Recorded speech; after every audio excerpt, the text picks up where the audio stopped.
प्रशांत कोरटकरला कोल्हापूर कोर्टात आणण्यात आलंय। सकाळी 8 वाजताच कोर्ट परिसरामध्ये त्याला आणण्यात आलेलं आहे। सुरक्षेच्या कारणामुळे लवकरच त्याला कोर्टात आणण्यात आलं। गेल्या वेळी शिवप्रेमींनी केलेल्या आंदोलनामुळे पोलीस सजग आहेत। कोर्टाबाहेर शिवप्रेमींचा आंदोलनाचा प्रयत्न होता।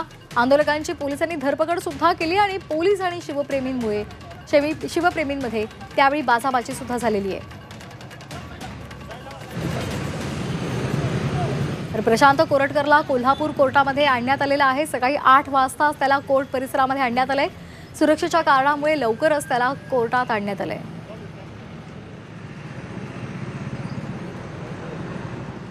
तर आपण पाहतोय कोर्ट परिसरामध्ये पोलिसांचा बंदोबस्त सुद्धा पाहायला मिळतोय।